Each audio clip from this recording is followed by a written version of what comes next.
Yes. What is up? MCR family? Another weekly edition of the show, live on YouTube, podcast form, all podcast distributors, live on Twitch and Twitter as well. Should be a fun show. A show of me. I feel like I've done this a lot in the last few weeks, Gary, of me like saying I was wrong. Yeah. Like, significantly wrong about not only a pick, but like an entire fighter's trajectory in a career. So yay, that's always fun. We're going to talk about Terrence Crawford, George Ortiz, obviously Arthur Beterbiev as well, Lawrence Okolie, Canelo Alvarez selling out 20,000 tickets in a day. Star shit right there. Jamal Charlo calling out David Ben.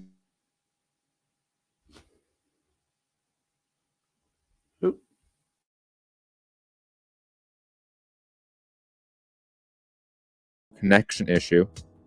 I think I'm back. I don't know. Oh, that was weird. Did you guys see me? Do you guys YouTube? Can you hear me? Gary? Yeah, one of us froze up, and then we both froze up, so I just refreshed. And we're good? I don't know.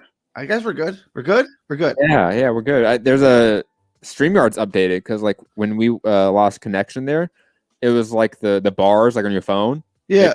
All of a sudden that popped up. And I'm like, what? What's that? Whoa. What is that? That's only one bar. I don't like that. It's either the government or Google spying on you. Fucking alphabet. A lot to get into on today's show. So without further ado, let me get to my co-host, the one and only Gary in Dallas. Gary, how are you? This weekend first off, it's not that bad being wrong. Like, I had to do it with Dubois. Who else did I had to do it with recently? I said was going to get absolutely destroyed and then won. It happened to me again. Like it happens. Like it's not that bad. You just go in, and like with when I picked pro grade to lose to Flanagan. We just we'll never let you live it down, but it's all in good fun. Well, come on, that one I feel like is not. This is like a far more egregious pick, I'll say, because you never went on the show, Gary, and said Prograis is like a newborn baby fucking deer. I have some thoughts on both Glocki and Idiot. Okolie, but we'll get into that. And then this weekend was Saturday was obvious. First, a shout out to Lee McGregor, who had that sensational knockout on the MTK card. I didn't watch. My gosh, that guy is good. He's it's a second quality win. He's only, I think, 10-0 now. That's a featherweight to look out for. And then in the Ortiz fight, I mean, it was just a lot going on. I'll be open about it, find myself rooting for Hooker as the fight was about to start. What? I wasn't rooting against Ortiz. Hooker's my guy. Hooker's where is he? Can you see him? Where is he? He's up there.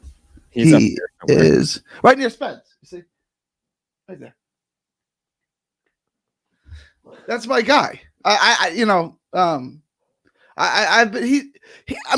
to say Ortiz had to hand it to him, but that's the wrong way to put it. But Hooker had a manager who drove him all around the country, put him on shows. No one wanted to sign him. No one really thought he was any good. And he had one guy who believed in him, and they finally got the Rack Nation deal. They looked at him for the third time. Said, all right, just bring him back. We want to look at him one more time. And then the next thing you know, he's a world champion. And he's the nicest guy in the world. I know he doesn't have a huge following in Dallas, which he got booed, which was evident. It was a Virgil Ortiz house. But he's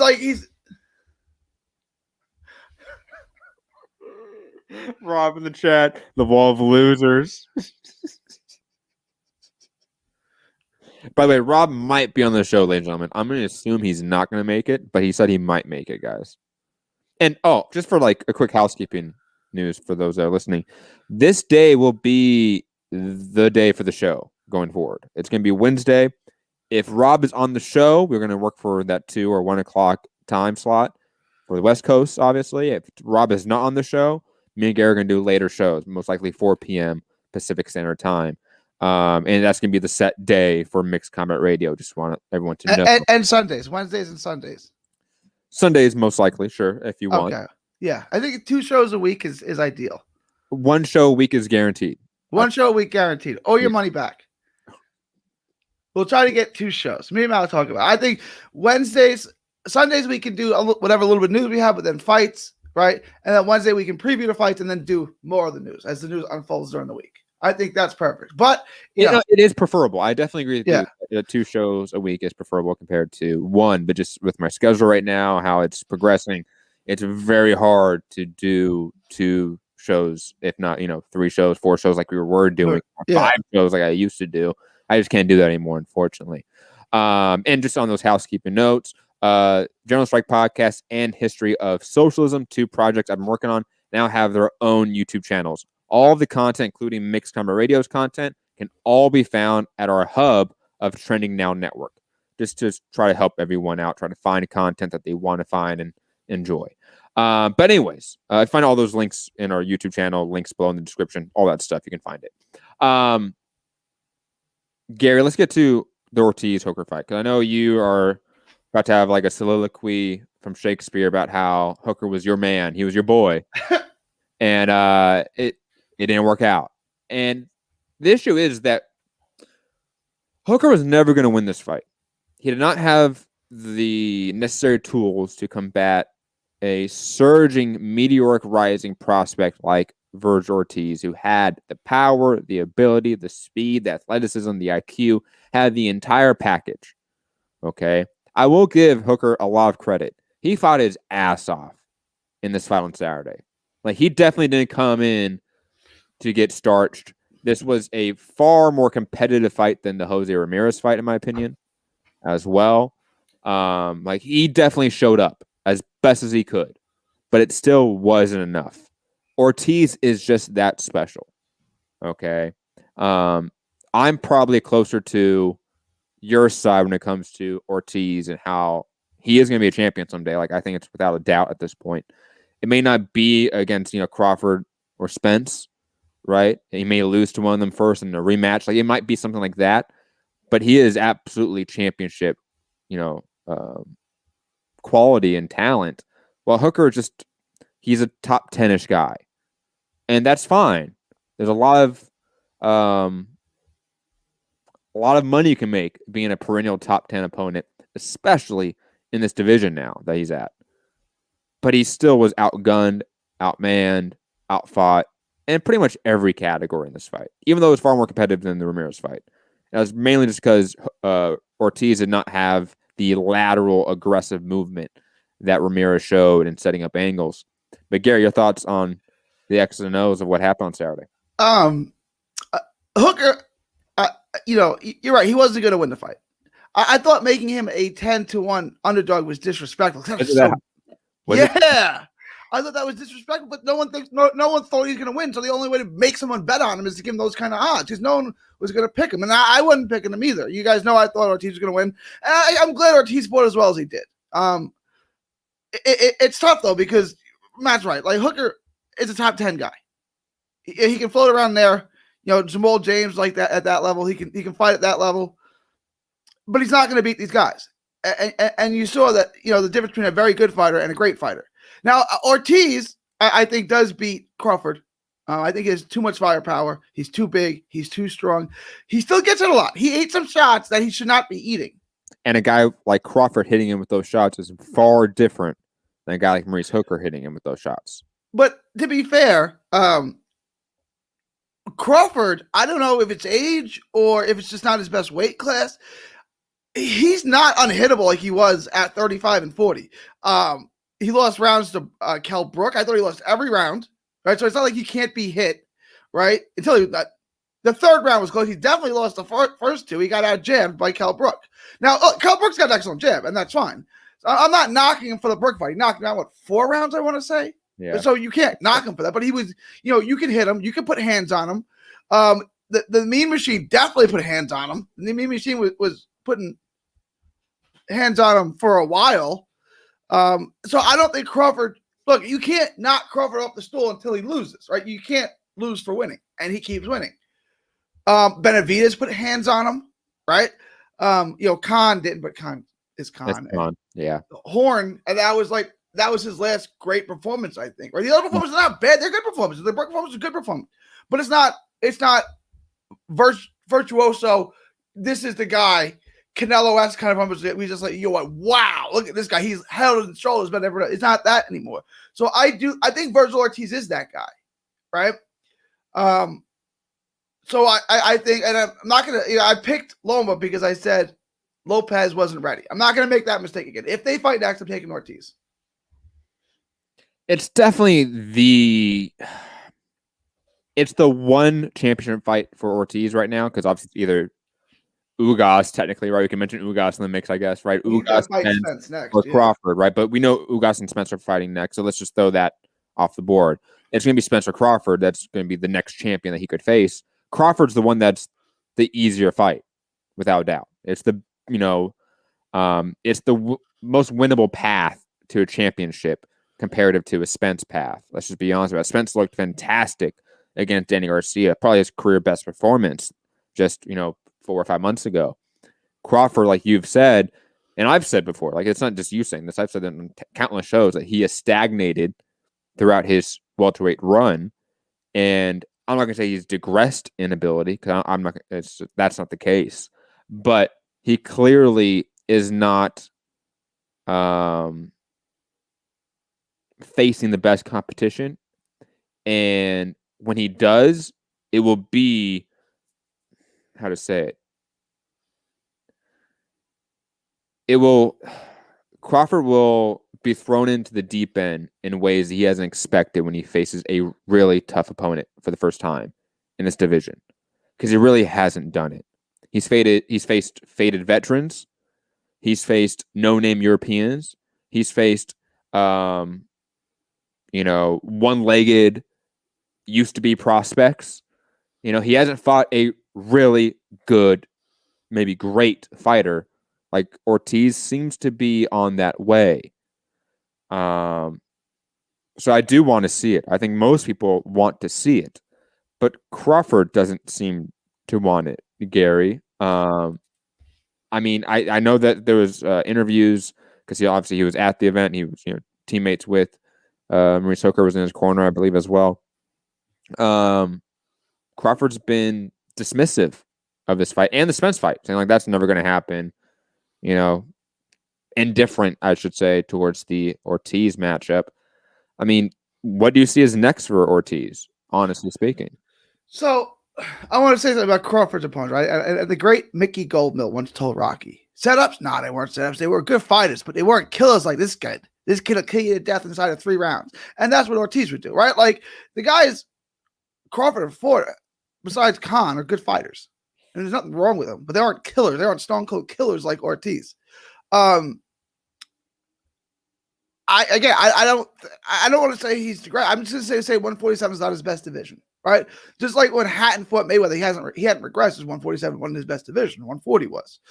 I think that's where we are with Crawford. I think if he went back down to 140, he'd have a lot more success. Not that he's not having success here. He is. I'm not trying, and I do think Crawford is ducking. I'm going to say it, right? He said the fight with Spence is dead. He said it ain't going to happen. Okay. He's not fighting Porter. And now it doesn't look like he doesn't want to fight Ortiz either. So we fight Josecito Lopez. And no disrespect to Josecito Lopez. It's a game guy. But come on, Josecito Lopez in this division, with all the talent, all the names, all the glamour in this division, Josecito Lopez, come on. And I've always said Crawford's not ducking. Crawford's like, I don't know. It's getting pretty hard to defend that. Virgil Ortiz called him out. They asked him, Virgil said, I don't care if I'm ready. I want the fight. Right? Like, this is a young killer who's calling you out. You don't have better options. Right? Like, I mean, Pacquiao's not fighting you. Let's put that away. You said the Spence fight isn't happening, and then Ugas, the other champion, is fighting Spence, and you don't want to talk to Thurman. You don't want to talk to Porter. Who do you want to talk to? Only Josecito Lopez? I mean, I've been a big Crawford stan for years. But, I mean, if it quacks like a duck, if it walks like a duck, might be a duck. I saw somebody post, I think it was good friend Deuce, Ranger Rollins from Sunday Puncher podcast. He posted screenshots of articles from each year. Like I want to say it went back to 2016 of Bob Arum or Crawford mentioning the Pacquiao fight's going to happen. You know, it's been basically 5 years. 5 years. Going on 5 years, right? We're in the 5th year of them saying the Pacquiao fight's going to happen. Pacquiao fight's going to happen. Don't worry, Crawford. Don't go fight these guys. Pacquiao fight's going to happen. It's not going to happen. I don't know what like bullshit line Arum and Top Rank are telling Crawford to make him believe this. It just doesn't make a lot of sense to me. Because most likely he's not facing Sean Porter next. You know, if that's the fight next, then obviously I don't want an Ortiz matchup. I want Sean Porter instead, right? If it's Keith Thurman or Danny Garcia, even after a loss with Spence, like those are all matchups I'd rather see for Terrence Crawford than Ortiz. But he's made it very clear, and his promoter has made it very clear that those are fights that they're not looking at. Okay? Not that PBC is freezing them out, that they themselves are not focused on those fights. They don't care about those fights. They're not interested in offering up realistic purses for that fight. They don't care. So I don't know what they're telling him. Is it just Pacquiao? Are they telling him for 5 years now, you're going to get Pacquiao, don't worry, Crawford, and he's believing it? Is it just that? It can't be that, right, Gary? Pacquiao, I mean, it can't be because it looks like the Mikey Garcia fight is going to happen with Pacquiao, which means Pacquiao's out. Crawford's not dumb. Right. Crawford is not dumb at all. Like, Crawford is well calculated. Yes. Right? Like, he must be aware, like, they are just jerking me along, and this is not going to happen. I can't believe he hasn't tried to buy out his contract yet because he gets paid very well. He can buy out his contract. I guarantee it. With the money, the guaranteed purses, the disclosed purses that he is getting. Okay? He could have been out of his contract, been a free agent, been on his own thing, and made the big fights he wanted. But he has clearly shown that he doesn't want to do that. That there's a comfort zone with Top Rank that he doesn't want to leave. That's the only explanation for me. Because there's no way if you sit down Crawford one-on-one in private, he honestly believes he's getting the Pacquiao fight next. There's no way in hell. So it must be a comfort thing. They pay me well enough. I don't want to leave anywhere. I was never the blue chip guy originally. I'm making a lot of money now. I don't want to fuck that up. Maybe that's it. And I kind of get it. I don't really excuse it, but I get it. I understand that thought process. But any other thought processes with Crawford right now just makes no sense. There's no way he believes he's getting X, Y, and Z instead of these fights. There's no way he thinks that fighting Jose de Lopez is more important and valuable than fighting Ortiz. There's no way. There's no way. It's impossible. And I know for a fact Bob Arum knows that. He's just a cheap fucking bastard. So that's why he doesn't want to pay these guys what they're worth. Right? We could have got a Crawford-Porter fight last year, if not 2 years ago, for fuck's sake. But they didn't want to pay Porter what he was worth. What he was valued. Arum, you're right. He's a cheap bastard. Right? Cheap bastard. Like he is a very savvy businessman. I'll give him that. He's clearly been in the sport for 60, 70, 80 years. Okay. 80, almost 70. Because, 89 years old. Because he knows the industry and knows how to work the industry. But clearly he has undervalued his top talent. Not only Crawford, but now Teofimo Lopez. And there's no real reason for that because there's no fallback. When he fucked over the Mayweather deal, he had Pacquiao to fall back on. Right? He had a fucking pay-per-view star that he could fall back on. There's no one he can fall back on. Tyson Fury? That guy? You're going to trust Tyson Fury? That dude can walk away from the sport any day. That dude can have a fucking... he can fall off the wagon and have a coke overdose for fuck's sake. We never know with Tyson Fury. The cokehead version of Kyrie Irving. Incredible talent. Just don't know what he's doing. Fortunately, Kyrie's not a cokehead. Fury is, so that adds confusion to the matter. I mean, Gabriel Flores Jr., like, what the fuck are they hoping is that their backup as they're fucking over their future stars and their current star?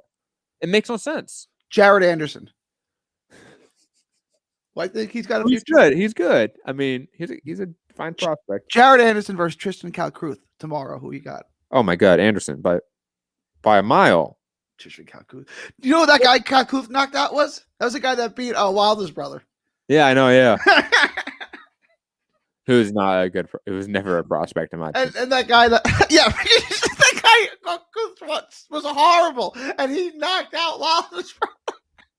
That guy was awful. They're like, this should be a rugged test for Calcruth, who's only 19. Like that's the guy that knocked Marcellus Wilder out. Matthew D'Souza. I love when the Fury fans. Hopefully this is a joke, D'Souza, and not like you being serious. Saying ex-cokehead, he found Jesus again. Oh my God, this dude thinks like homosexuals are gonna bring Armageddon. Okay, he found Jesus. Look into like what his thoughts about Jesus are. Okay, he says he was joking about. I don't know. I don't know. I mean, I wasn't there for the context of it. I mean, was he saying it tongue in cheek? I don't know. Do you make jokes about that? Again, I wasn't there. They're going to bring Armageddon. I mean, homosexuals have been around since the beginning of mankind, right? So if they're going to bring Armageddon, they were going to be here a long time ago. It's not like something that just happened, 2 weeks ago, right? You can go back in the history and it's been out. You know what I'm saying? It just didn't happen. I don't know. I mean, I wasn't there for the conversation. Does he have a history of making those kind of comments outside of that one? Yeah, does he? Yeah. All right, then I guess he's not joking. I mean, we know that. Ben Davison went on like a tirade about how like Deontay Wilder is a devil worshiper, and like, like went to like some like deep like eugenic style like racism. It was weird, man. It was super fucking weird. Anyways, guys, Yuta in the chat. Aaron got the future of the heavyweight boxing. He got FA at Java. Oh my God, FA. Shout out to FA, man. That guy he had so much hype as a prospect off of doing literally nothing. Like the guy walked out of the ring, his opponent, and all of a sudden we like rated FA Ajagba as like the next prospect at heavyweight. Hilarious. Anyways, any other thoughts on Ortiz, Hooker? I know we kind of went on tangents there. What do you think's next for him, honestly? For Hooker? Yeah, no, for Ortiz, yeah. Like it's not going to be Crawford. It's not going to be any of these champions. I mean, who is it realistically going to be? Rashidi Ellis? Did they finally just pull the trigger on that in-house fight? Hooker's going to fight him next. So they got a 2-fight. No, Hooker's going to fight Roca next. I'm sorry. He's going to fight because they got the 3. Ooh, I like that. Once his hand is healed, they said it's about 2 months, and then they'll work on the Roca fight. But that's what they signed him for. The fight. Is it Rocha or Roca? I thought it was Rocha. Okay, you can say Rocha. I'm going to keep saying Roca because that's how it's in my head. One of us will be right. One of us will be right. Rocha. Okay. I'll try if it's Rocha, I'll try to fix it, but I'm just giving you a heads up. Like I may get it wrong for a while. That's okay. No, I like that fight for Hooker. But you said for Ortiz that Ellis is what they're thinking of? I don't know. I mean, I don't know if why not do that? You have to do it at some point, right? Like, I mean, William Phillips saying versus Mean Machine or David Avanesian. I feel like those are step backs. Yeah. Especially Mean Machine. Like, yeah, he fought Crawford, but he lost to Crawford 2 years ago, I think, or like a year and a half ago. And he's done nothing in the interim, right? So. Yeah, and Avanesian, while he did pick up a good win against Josh Kelly, I mean, Ortiz is way past that level. Like, that was like a top 20-ish level fight. This was a top 10 fight. Like, it's a drastic step back, in my opinion, if he fought Avanesian. I'm going to rankings right now so I can look at some names. Obviously, like, names that I always mention as, like, barometer fights, like Vargas, like Jesse Vargas, Thomas Delorme, Jamal James. Like, those will kind of keep you in this ballpark of talent level.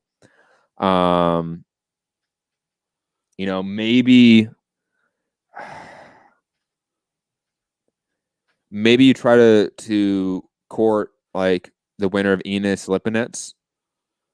That's in a few weeks, right? That's in a couple weeks. Mm-hmm. You can wait and see what happens with that and try to negotiate.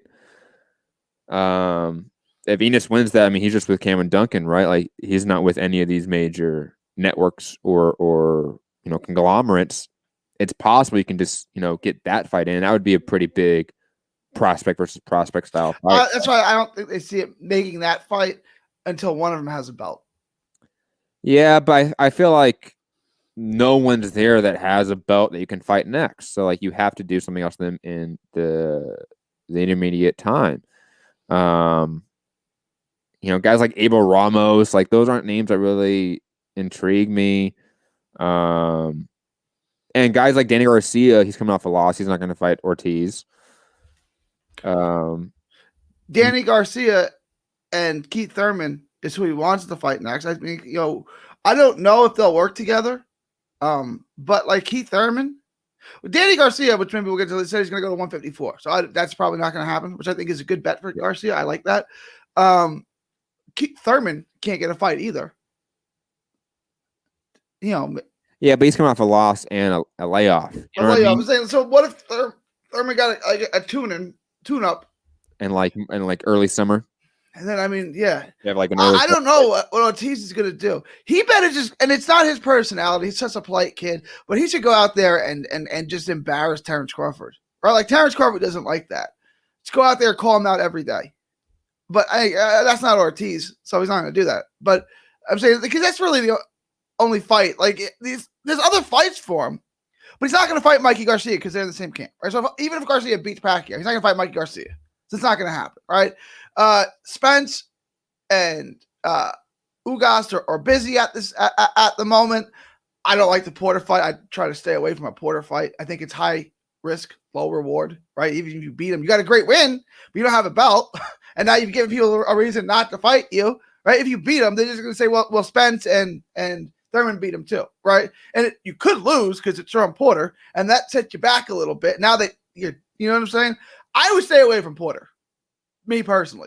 I just don't think it's the right fight for him. And he can't push Porter around like he likes to do, right? Like, that's just a bad fight for Virgil Ortiz.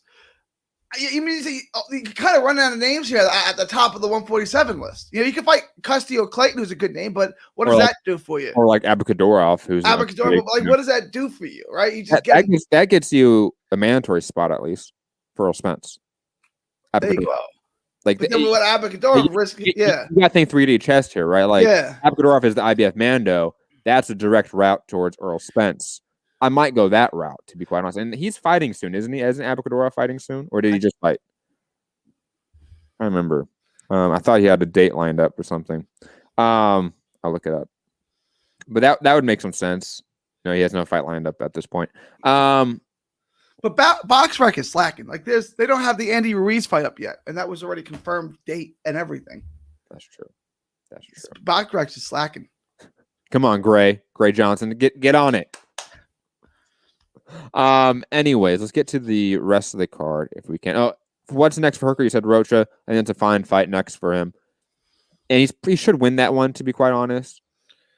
But that's kind of the ballpark of opponents that he should be fighting. Is that like that top 20 to top 10-ish range? That's where he belongs. And he can make some good money there. Like, be like that co-main event slot guy, the undercard guy, and just make money.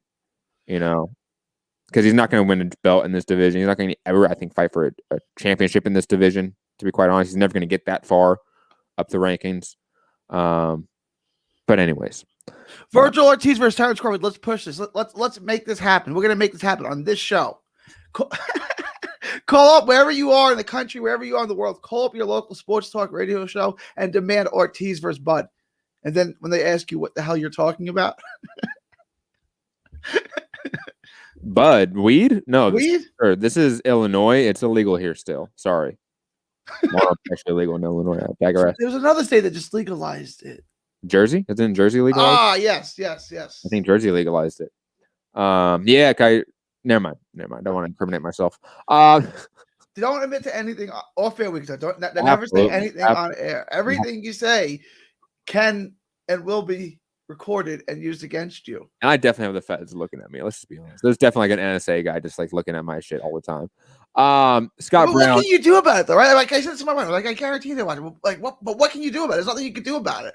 Right? So you're just gonna live in paranoia your whole life. I mean, like, because like VPNs don't work against the NSA. Like, that's what I'm saying. Like, what can I do about it? There's nothing I can do about it. We can burn down the NSA buildings. It's like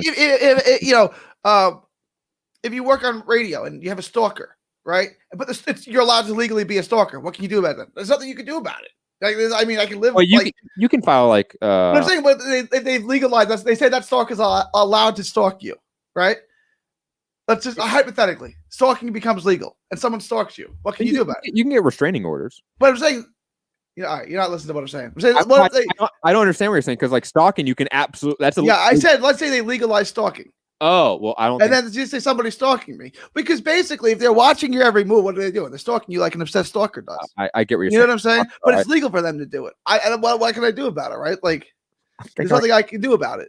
I'm like, Gary, what are you talking about stalking? Like, that's illegal. Like, you can file like a restraining order, Gary. Like, that's harassment. Like, you know what I'm saying? If they made stalking, they said stalking is now legal. You're allowed to stalk people, right? And they just sit there and watch your every step and record everything you do. What can you do about it? Matthew just saying, what? VPNs don't work against NSA? No, man. Sorry, man. They don't work against the CIA either, man. I apologize. MI6, they still got your ass. Scott Brown, in terms of like rankings, we were shooting on BoxRec earlier. He said, I use Wikipedia for MMA and boxing. Do not use Wikipedia. I think that's such a trash way of doing it. Use Tapology for MMA and use BoxRec for boxing. Like, that's just how There used to be, what was it? Fight Facts was the other one. Yeah. But they don't use that anymore. Yeah. No. Is that still updated? Is that still a thing? Can you still go to Fight Facts? Let me check. I remember that shit from like fucking early 2010s. Yeah. Fight Facts online. It looks like it's still up. Yeah. Oh, no. It doesn't look like it's up, guys. I'm not having it on this computer. I apologize. Yeah, it doesn't look like it's.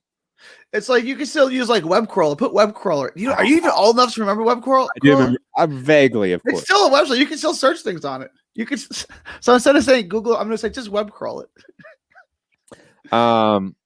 It's funny. Like it's just like almost like a blank website. Like I still see like some of the tabs and stuff, but like there's no like data in here. It's really weird. You can search something. I mean, the results might be trash. I don't know what the results are going to bring you, but you can still search something and it'll bring you up results. Put in Virgil Ortiz next opponent. See what your results are on web crawler. Hold on, Gary. Hold on. No, I'll do that later. Okay. Sorry, Fight Facts got me all sad here, man. I used to use that shit. Where were we at here? We were at Hooker. Then let's move on. God, there wasn't that much on this card. Sinessa Estrada picked up a loss. So I got people telling me that she's the best woman, pound for pound woman fighter in the world. And I said, let's just tap the brakes on that, right? Like, she's great. She's awesome. She's really good. She's really good. She's not the best pound for pound fighter in the world. She might be in the top 3 or 4, right? Because you have Serrano, who fights this weekend, who's better than her. And then after that, McCaskill, Katie Taylor. You guys love her. Who lost to Pursoon twice. So Pursoon, right? Like, there are names. I mean, but, okay, maybe you can argue that she's in that 5-4, somewhere like that. You can do that. She's definitely talented. Yeah. And Marlon Esparza fight was still like one of the best women's fights I've seen in some time. Like was. Yeah. Did they stop that for the cut? Or did that? They did, right? I remember, like, I was glad they didn't stop it because it was a woman, right? But then, like, you could see her brains and stuff. It's like, all right, maybe we should just stop this because she is a person, right? Like, dude, I know you know. Scalp, like scalp. Like, I'm using that term, man. Like, she got scalped. Like, it was insanity what happened. I've seen some really nasty cuts, especially with like MMA and stuff. Of course, elbows and knees cause greater cuts than just a big giant glove. Surface space and stuff. But that was insane. Like, the only cut that compared to that I remember was Badu Jack. Remember the Badu Jack cut? But this one was worse. You think so? I mean, I they were both. The Badu Jack one bled more. Yeah. That was this was deeper, right? Like, this was like they could rip the whole scalp open, man. Like, that shit was insanity. Oh my god. But I guess if it's not bleeding in your eye and you're not losing all that blood, I guess you can fight. I guess it's up to the fighter in the corner at that point. Like, if the doctor says it's not impairing their vision, they're not gonna go unconscious from blood loss, like, they're okay. I guess, like, let them fight. I don't know. But, like, it's kind of gruesome to watch. Maybe we should stop this. Scott Brown, is Hackers, you're talking about Hackers, the movie in the chat. Is that the one with Hugh Jackman? Or is that the one with Angelina Jolie? Aren't there like 2 movies around that time that were about hacking, and one had Hugh Jackman and some girl in it, and then there's another one with Angelina Jolie and another guy in it, and I can't remember the dude. Can't remember. Anyways, shout out to those like late 90s, early 2000s movies because they all suck. Yeah, they did. They do not age well. Rounders was excellent though. Yes, I like Rounders. Not related to this, but I like Rounders. Yes. Well, you said Hackers. I heard Rounders. I said, what are you talking about? Rounders is Povetkin. But then you said Hackers. Oh, Hackers. Dude, John Malkovich in anything. I'm sure I've seen it, but it was 15 years ago. I don't remember at least. That's right? Santiago. Hugh Jackman. Of course, Santiago knows this. Hugh Jackman was called Swordfish. I believe John Travolta was in that one, right? Wasn't John Travolta like the bad guy? Fuck, I'm trying to remember now. And like Hugh Jackman had like spiky hair, like like that, like the late 90s spiky hair. I think he had like frosted tips too. Yeah. Shout out to that era. 1998 was just a great year. I'm assuming that's the year that these movies came out in. Other 5 years ago. 20. Wow. Yeah. I don't remember much else on this card, I'll be honest. I remember Tristan Calcuth fighting, but like it was a first round knockout. Like, yeah. I can never really like judge that shit. And it wasn't like it was like a truly like electric knockout either. Like guy just got beat up and fell down kind of. George Racon picked up a win. Marcelino Lopez picked up a win. Alex Martin picked up a win. I don't really remember those fights that much. It was nothing. Nothing. Let's get to the card that I know everyone wants us to talk about because of how wrong we are. Lawrence Okolie is now the WBO Cruiserweight champion by beating Krzysztof Glowacki in the 6th round. And, I mean, put on a clinic. Like, this was the type of performance where, like, it made me jump so far. Like, same as the Oscar Valdez performance, right? Like, it was such a illuminating 36 minutes of action that, for the reason that I put on the title, like, is Okolie like the best cruiserweight in the world right now? Like, does he have the style? Has he put together the skills enough to really beat guys like Briedis and Dorticos, who are probably guys that we can all rank above him at this point still? Okolie, I mean, he was nimble on his feet. His lateral movement was perfect. His shot selection was perfect. It just looked natural and fluid. This was the first performance for him that I can honestly say that I saw it. And I'm like, this looks like a fluid fighter. Like, it's not like a robotic nature to it. There's no overthinking going on here with what he's trying to actually do. It's just flowing. He's just acting. And it was a perfect fight by Lawrence Okolie. Just pieced him up and got the finish in the 6th round. And, I mean, beat him up throughout that process while dancing around him. It was an amazing performance. Like, there's no other way about it. Gary, your thoughts on Lawrence Okolie? Look, it was a really good performance. And I don't know, maybe he can replicate it against one of the other top cruiserweights. Glowacki was a top cruiserweight, although and he beat Huck, he beat Cunningham, and what was the other one he had? He's got good wins. Mm-hmm. Most of them were a while ago, but he's not old, so you can't say that he's 34, which is not old for a cruiserweight, right? But he lost to Briedis, he lost to Usyk, and then he lost to, who was the other loss he has? He's got is this and this loss? Those are street. Yep. I mean, so the other top guys beat him. Usyk is gone. I mean, can he beat Dorticos? Can he beat Briedis? I'm not ready to say that. I mean, it was a good performance, and maybe he can beat those guys. I'm still picking Briedis, who I think is completely underrated, to beat him. Like, I would still pick Dorticos to beat him. Like, I still see a lot of flaws in Okolie. I see a lot of flaws. Maybe he's got a lot of power, and look, Dorticos is not without flaws either, right? So maybe he could beat those guys. I'm just not ready to say that. He's a world champion. He's got a great win. Okay, he's in the top 5, obviously, but I'm not ready. He's not beating Briedis. Like, he's not. That's out, I think. But that's obviously the toughest fight for him because Briedis is a two-way fighter. Like, he can do everything. Like, he is a complete package. Dorticos, though, I mean, Gassi was able. Yeah. Let's be honest. Like, Gassi was able to go on his bike and outbox Dorticos and win a decision, a pretty clear decision too. Right? Like, that happened in 2015, 16, right? Didn't he knock him out in the last round? Did he knock him out? I think it was like a brutal, like at the end of the 12th round. It was like a Mosley and Mayorga thing. It was like right at the end of Yes, it was. Gassiev is not like I think we've been shown that Gassiev is not that special from the Usyk performance, right? In terms of like his actual like lateral movement, his defensive posture and stuff. Okolie, I think, could easily, I'm gonna use that word, and that might be hyperbolic, of course. I could see him easily getting on his bike and outbox and Dorticos and win a decision. Like it, especially if he's like that nimble and his shot selection's that good. His jab is that good. He works off it that well. His defense is that well. Like, yeah, I can see Dorticos just getting lost in the center of the ring. Keep trying to adjust to Okolie while getting peppered for 12 rounds, if not beat up at the end of the fight. I can see that. Briedis is the tough one because Briedis can do everything. Like, there's people like Rob who think that Briedis beat Usyk, for fuck's sake. And you can probably argue that he is still the toughest fight for Usyk to this date, right? That fight was the hardest fight for Usyk. I could see that obviously being a very tough outing for Okolie. I probably pick Briedis, gun to my head right now, but I probably pick Okolie against Dorticos right now.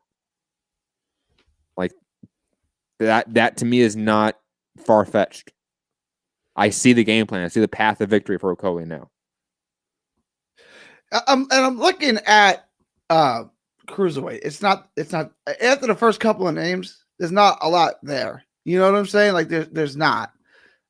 I mean, I would say anyone besides Briedis, he can beat. The rest of those names are not that impressive, right? Like they've all kind of been beaten. Like, so there's, I mean, Billum Smith. I mean, yeah. Fabio Turki. Let's do it. They're both matchroom fighters, right? Yeah, I would assume so. We could match them in Italy, right? Yeah, and yeah. Let's do that. And then me and Rob can renew our another chapter of our Italy versus UK rivalry, which I'm not doing great in, by the way. I wonder why. I feel like the Michigan to the Ohio State in this rivalry. It's like this is not going well for me. This is not okay. Recently, yeah. But yeah, I think Okolie in the next 18 months will probably be the best cruiserweight in the world. Like, give him another like fight or two like this, he's ready for Briedis. And yes, it's still a tough fight, but he can still beat Briedis. Like, he has the physical tools. He uses them well enough that he is a problem for everyone, especially those top guys. And plus, I think with his frame, we're going to see him at heavyweight, in the next 3 or 4 years, let's say, give or take. He's a very tall guy, very lanky guy. I can see him moving up to heavyweight, no issue. Maybe not being the best guy. Seemed like Usyk. Like Usyk moved up. He's clearly not the best guy in this division. But he's still a top 5-ish guy at, heavyweight. Also on this event, God, what happened to it? I'm trying to get back to it. Here we are. Chris Billum Smith picked up a fun slugfest win against Vasil Ducar.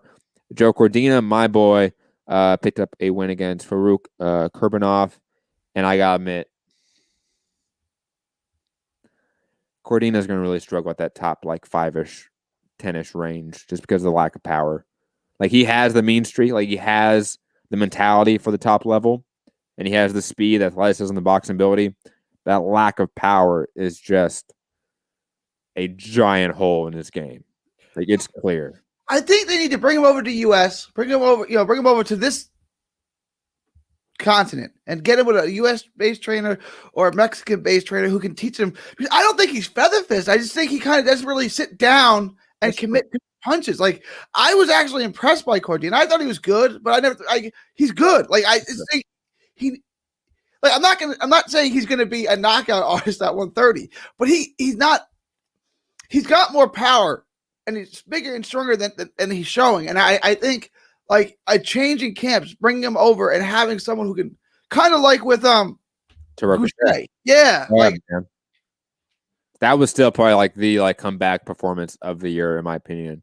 Even though like Gachet probably had like a win in his last fight too. It's the same thing. Cordina doesn't want to, kind of lose his speed, right? But you don't need to sacrifice your speed to kind of sit down on your punches and kind of have, don't waste any punches, right? Just don't fling shots like Mick Conlon just for the sake of have each punch set the next punch up and have purpose on each punch. I think Cordina's good. I was, I don't want Rob to get pissed up by this, but like when I saw Cordina the first couple of times, I said, okay, he's just a UK fighter.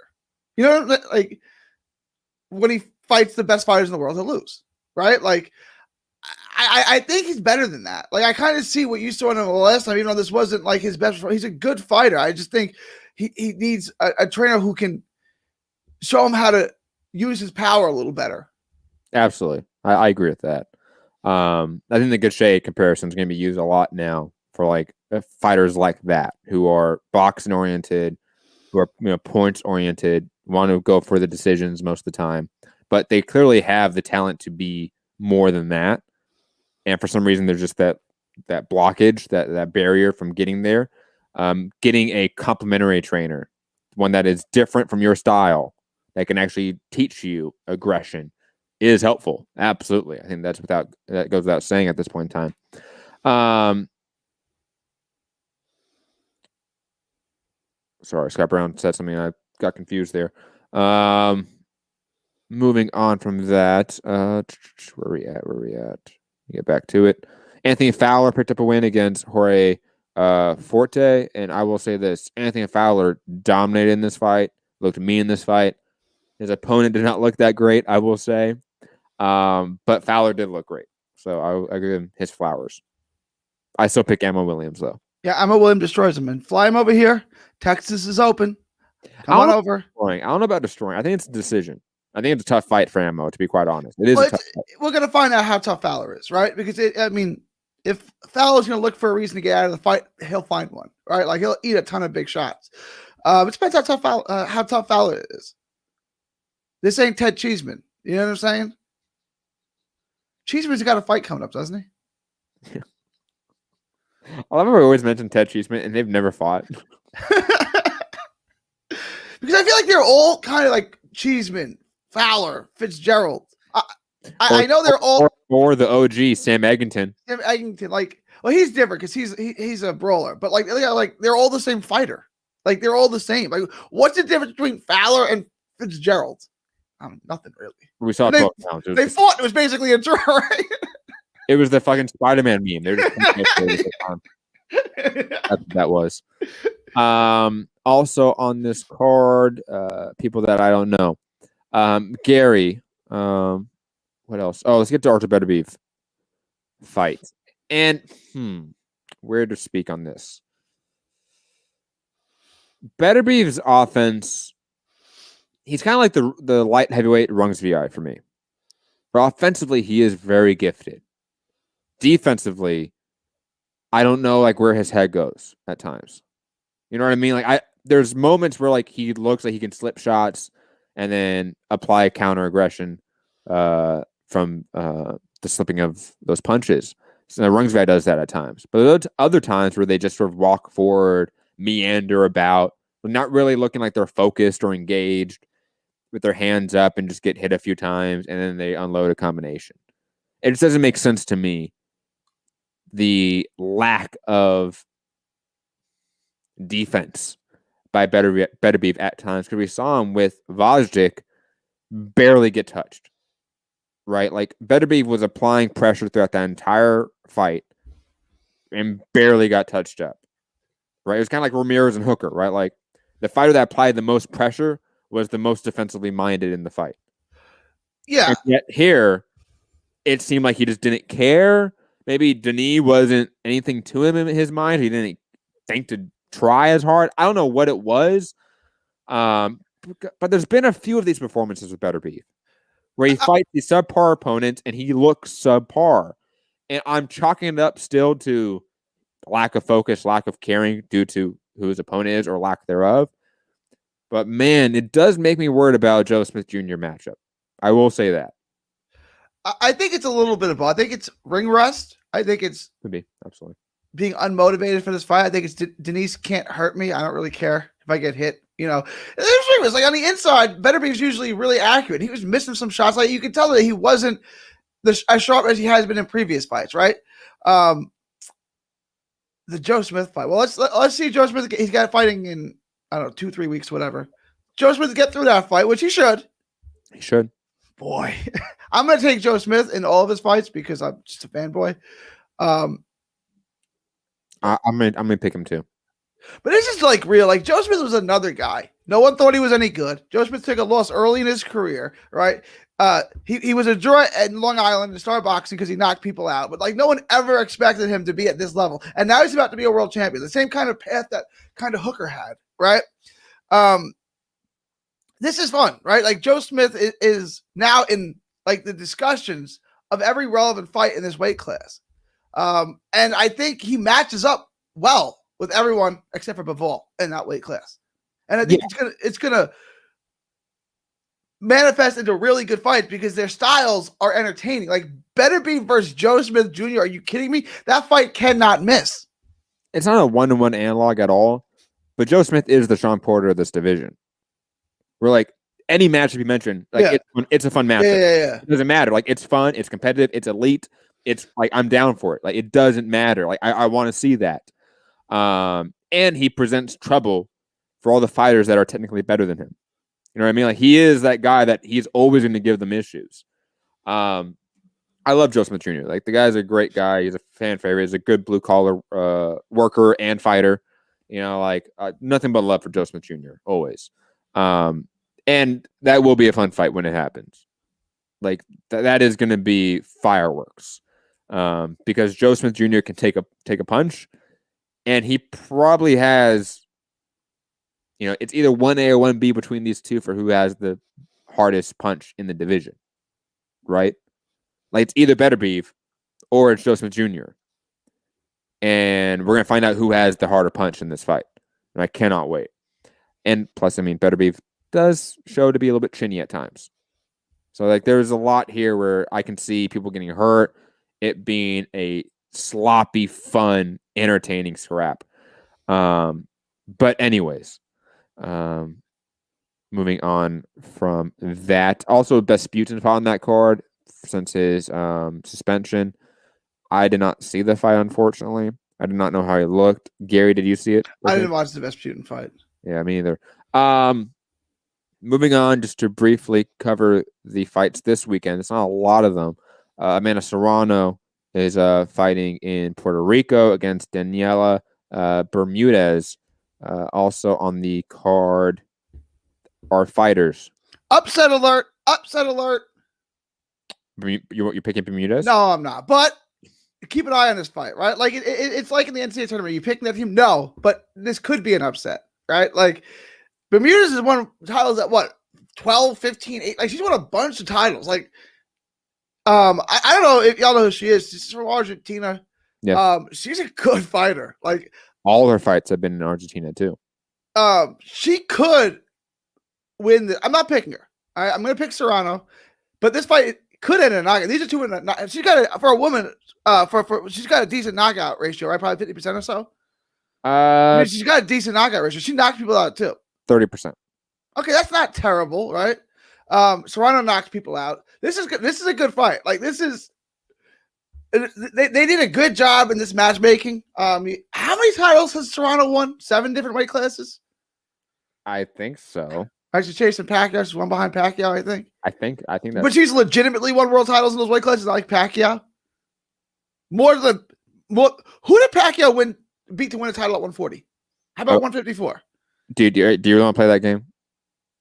Name me any of the people that Amanda Serrano beat for champions. But were they champions? Because he didn't beat champions. Most of them were vacant belts. Were they vacant belts? That's been the massive. All right. Yeah, Gary. Like I don't know if you realize this, but like everyone hates on Serrano because she just belt hunts. She goes and finds. But it was fine for Pacquiao to do. Pacquiao fought Margarito for a belt at 154. How is that possible? Gary, like, are we really comparing the resumes of Amanda Serrano and Manny Pacquiao? No, just how many titles they've legitimately won. I don't bash Pacquiao's resume. I think Pacquiao's fantastic. Can you name me one person that Amanda Serrano beat for a championship? I'd have to go through the resume. Oh, but you can name several for Pacquiao, I'm assuming. Well, I mean, yes. I mean, yeah, I can name several, but most of them, not most of them, after 130, most of them aren't legitimate anymore. From flyweight, he was a legitimate lineal flyweight champion. Oh, that's fair. And then going up from there, a lot of these belts are kind of like, Gary, are you really being that guy that's like, you know what? The WBC is all that matters in boxing. No, I'm not doing that at all. What? These belts are meaningless when you're talking about these level of fighters. It's who you fight. So Pacquiao fought great fighters, Hall of Famers. Great fighters, Hall of Famers. He was never a 154-pound world champion. I don't care. Okay, that's one division. So that puts him down to 7. But, okay. Okay. Then he's tied with Serrano. No, because you're not being equal in your due diligence here, Gary, or your criticism.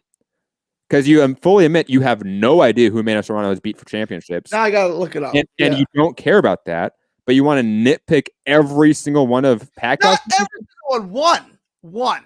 Oh, but you're not. You're right. I do want to pick. I do want to nitpick at more of them, but so I don't seem logically inconsistent. Now I really have a problem with the eighth world title. By the way, I'm just looking at her title ranking resume right now. Serrano was for not Serrano. The Hardy fight was for WBO and WBC fights. Belts. But her previous 2 fights, the Vorberger and Reneso fights, both vacant belts. All right. Danielle Santana, vacant belt. Yasmin Rivas, vacant belt. Alexandra Lazar, vacant belt. Let's keep going. Olivia Gurello, vacant belt. Let's keep going here. Any more? Oh, yes, we do. Wanda Pena Ozuna, vacant belt. Kimberly Connor, vacant belt. I mean, honestly, the vast majority of her championships have been vacancies. All right. Then I'm wrong about that. I'll admit that I'm wrong about that. It's okay, Gary. Yeah, it's all right. Amanda Serrano is still a great fight. Everyone should watch the fight. And then what's the guy that's fighting on the undercard? Hold on. Let me go to it. Carlos Rodriguez? No, keep going. Hang on. Let me look. Oscar Collazo, Angel Jimenez, Luis Sanchez, Arlie. How do you spell? Reyes? Hang on. Serrano is with an E, right? S-E. Abimel Ortiz. There you go. That guy. Okay. I can't say his name. Keep an eye on that guy. He beat Chris Avalos. Avalos. Keep an eye on that guy. He's good. Like, he's real good. And he didn't just beat Avalos. He, schooled him and won every round. Like, I was like, who? And it's been a while. I don't think he's fought since then. And that was probably late 2019, maybe early 2020. That guy is good. He's got a ton of skills. Keep an eye on that guy. Is he signed with Cotto or is he a Ludabella guy? Because I know it's a Cotto and Ludabella co-card. But that guy is good. Yeah, he's fighting Eduardo Baez. 18-1-2. And Baez is a good opponent. Should be a fun fight. I'm excited for that one. Yes, Baez's only loss is to who? I think. Is it Laura? Yes, Mauricio Laura, which is not that bad in retrospect. Yeah, Mauricio Laura, man. Oh my god. I so want to see Mauricio Laura in a fight like ASAP too, man. So much. I don't know why. I want to see him fight Gary Russell Jr. now. Can you imagine that fight somehow happened too? Like, we've been begging for Gary Russell to fight any of these guys, and then Laura, who beat Warrington, all of a sudden gets the shot. Hilarious. I don't think Warrington should rush right back into this fight. Like, after you get knocked out, you don't want to go right back in with a puncher. Build your confidence, get some wins, fight some light hitters. Not saying bad fighters, just don't face killers, right? Like, get your confidence back. I don't think Warrington. Now, Warrington's the more skilled guy. Shout out to Melody. She works at Red Boxing Promotions. Everyone should go subscribe to her YouTube channel. Highly recommend it. As good interviews too. Just interviewed what's his name? The guy you're high on, the prospect. First name Cal Cruz? No. Ramos was his name. Oh, Jesus Ramos. Yeah. That's good. She interviewed real good. Javier Molina yesterday as well. I recommend checking it out. Go subscribe. Is she based in the West Coast? Yes, based on West Coast. PR, she does PR too. Okay. But yeah, it should be a fun Puerto Rico card. Obviously, like Miguel Cotto has been like doing a ton of these cards lately. I love to see it. I know we haven't really talked about this, but this is often like what we want to see from fighters. Like, go back to your home and your community and build up the sport there, right? Like, I think a lot of people want Canelo to do that for Mexico. Like, be Canelo Promotions, get Ryan Garcia, Oscar Valdez, Andy Ruiz, Julio Cesar Martinez, get all these guys off their deals, buy them out. You're Canelo, you can do it, and run a major Mexican promotional company that really hasn't existed before. Miguel Cotto is trying to do that at Puerto Rico. Like, major respect to him. You know, like, he's giving a lot of young fighters from his home country shine that they wouldn't have. It's great to see. Like, we always give like Mayweather shit for like not doing that, right? Like, we always give Pacquiao some shit for not really doing that in the Philippines. Like, Cotto is doing it. Respect. It's hard not to like Cotto, right? Like, I know like absolutely. there are Cotto haters. Like, it's hard not to like Miguel Cotto. First of all, he's a warrior in the ring, and then he's an all around like he's the nicest guy, right? And then like he's a good dude, right? So he's not just a nice guy who's well mannered. He's a down to earth good dude, and he's a warrior in the ring who fought everybody. Like, I don't know how people don't like Miguel Cotto. Absolutely. The guy's a fantastic person. He's always been super nice every time I've been around him. And Melody reminding us, yes, it's going to be on NBC Sportsnet. Yes, if you want to see it, that's how you can watch on NBC Sports. Which I have like yet to like watch any of their cards. I'll be honest. I've seen like highlights on Twitter and stuff. I should really like pay attention, especially with Serrano. I've always been a fan of Serrano, even though I just shit on her entire career. You did. And you thought like her, right? Like, she's a fun fighter to watch. Like, I like her style. She's like kind of like, I think Shields is the best, and I like Shields. But like, if you said who's your favorite woman fighter, who's my favorite woman fighter? Amanda Serrano.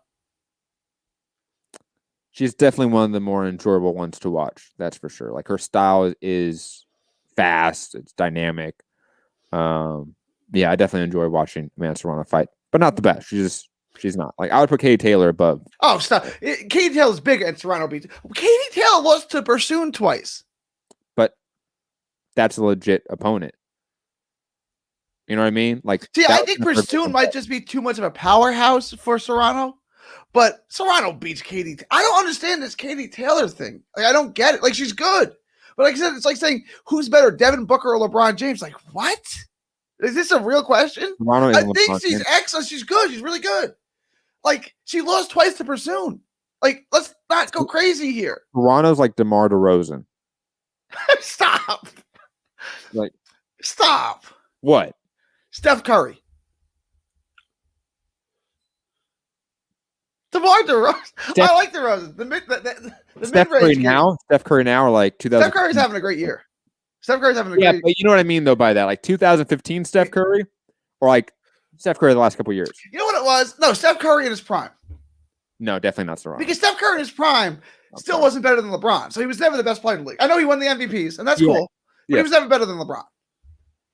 So he was always kind of like, he may have the Gordian numbers, he may do like things you ain't never seen before, right? And people can, because you can't do what LeBron James does, which is blow past you and be a beast, right? But like, you can play in your backyard and kind of do what Steph Curry does, right? At least, you know, shoot 3-pointers on half court and stop and pull up and shoot 30-footers, right? Like, and I think Steph Curry was more relatable, right? Because he, you know, it's like Chris Paul. Like, Chris Paul plays, the insurance agent on the commercial because he looks like he could be an insurance agent, right? He's 6 foot. He's, looks like a regular guy. LeBron James, I mean, obviously he's a professional athlete. Look at the guy, right? But just don't look at the hairline. Just don't look at the hairline. No, I mean, yeah, I wouldn't put Serrano in that Steph Curry category. I don't know, man. Like, I'll be honest. I probably put Estrada ahead of Serrano. That's fine. Like, I think Estrada is more legit than Serrano. I might be wrong about that because, like, I don't know women's boxing that well. Like, I feel like it's like a learning curve. We're all kind of getting we're all casuals when it comes to women's boxing. Yeah, right.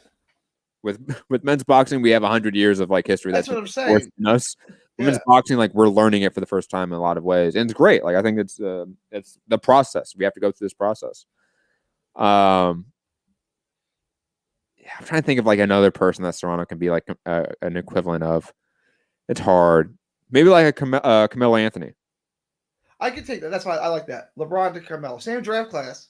I like that. That's good. That's a good comparison. Yeah, where it's like there's talent, but like never on the best team, like never won the shit, like was never like a playoff player either. Like that's kind of Serrano, you know, great player, but like a regular season player, not really a postseason player.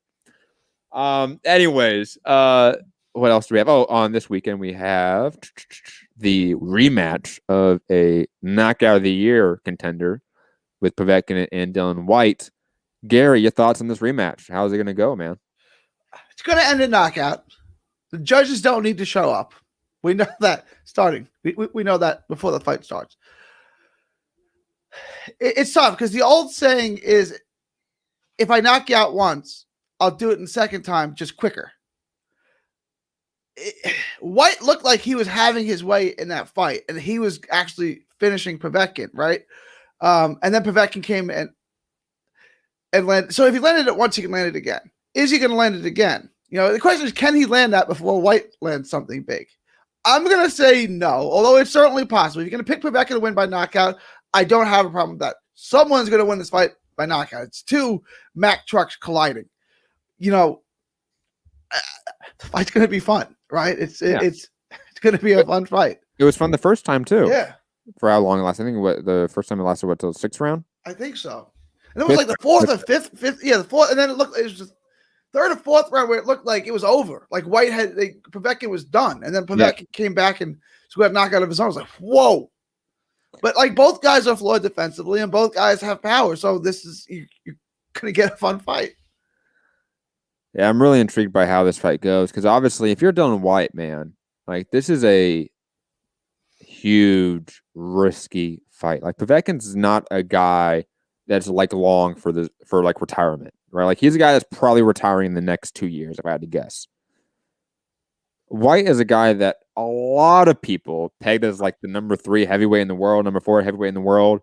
Everyone was ducking him. AJ Wilder, like he's the guy, and he got starched in that 5th round with a beautiful uppercut.